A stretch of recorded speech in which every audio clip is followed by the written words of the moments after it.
বরকে রেখে একা একা নানুর বাড়ি চলে যাচ্ছি। আম্মুরও যাওয়ার সময় হয়ে গেছে, তাই নিতে এসেছি। আমার তো একা একা ঘুরতে ভীষণ ভালো লাগে, সাথে শুধু একটা ক্যামেরাম্যান থাকে। রাজশাহীর ফেমাস মিষ্টিগুলো নিয়ে নিলাম, দেন 2 ঘন্টার জার্নি করব একা একা। নওগাঁ নিয়ামতপুরের রাস্তা ভীষণ সুন্দর, আর রাস্তায় আমি অনেক বৃষ্টি পেয়েছি। এসে দেখি আমার মামা আমার নানুকে ইনজেকশন দিতে ডাক্তারের কাছে নিয়ে যাচ্ছে। বাড়ির ভেতরটা খুবই ঠান্ডা পরিবেশ, যেটা আমার মনটা একদম শান্ত করে দেয়। আসসালামু আলাইকুম এভরিওয়ান, কি অবস্থা সবার, কেমন আছেন? একদিনে অনেকগুলো কাজ করেছি, কাজ শেষ করে তাড়াহুড়ো করে বের হয়ে যাচ্ছি। এরই মাঝখানে একটা আইসক্রিম ওয়ালা এসেছিল এবং আমার আইসক্রিম খেতে অনেক ভালো লাগে। বরের সাথে কিছুক্ষণ গল্প গুজব করছিলাম, তাকে বিদায় জানাচ্ছিলাম। শুধু একটা রাতের জন্যই যাচ্ছি, সকাল সকাল আবার চলে আসতে হবে। কুলফি আইসক্রিম এই গরমে খেতে অনেক মজা লাগে। এমনিতে লেট হয়ে গেছে, তার উপর এখানে অনেকক্ষণ সময় কাটিয়েছি। তারপর আর দেরি না করে বের হয়ে যাই এবং আমি রাজশাহী থেকে ফেমাস কিছু মিষ্টি নিয়ে যাব। আমি কিছু নিয়ে গেলে আমার নানু আমার মামা বকাবকি করে যে কেন তোমার কিছু নিয়ে আসতে হবে, তারপরও চুপ করে দিয়ে দেই আমার নানির হাতে। আচ্ছা, ফুল এই জার্নির ভিডিওটা দেখার আগে একটু দেখাতে চাই,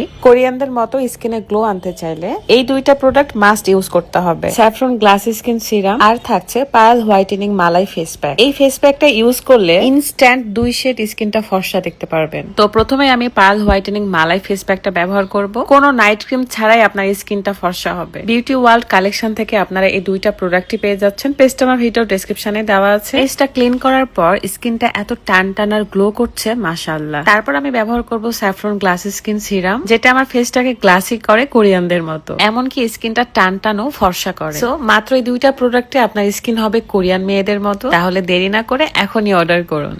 মিষ্টিগুলো নিয়ে নিলাম এবং এখানকার আঙ্কেল আমাকে গাড়িতে দিয়ে গেল। তারপর আল্লাহর নাম নিয়ে বের হয়ে গেলাম। আকাশটা একটু মেঘলা ছিল, বাট ভাবি নাই এত বৃষ্টি পাবো। ঝুম বৃষ্টি ছিল পুরো 1 ঘন্টা। সাবাইহাট এসে অন্তত 20-25 মিনিট দাঁড়িয়েছিলাম। তারপর ফেরিঘাট পার হওয়ার পর দেখি এদিকে কোনো বৃষ্টি নাই। নওগাঁ নিয়ামতপুরে তেমন কোনো বৃষ্টিই হয় নাই। যাক, কথা বলতে বলতে চলে আসলাম এবং দেখি যে আমার মামা নানুকে ডাক্তারের কাছে নিয়ে যাচ্ছে একটা ইনজেকশন দিতে। আর এখন আমি গোটা বাড়ি টটো করে ঘুরে বেড়াবো। আমি মেনলি এসেছিলাম আমার আম্মুকে নিতে।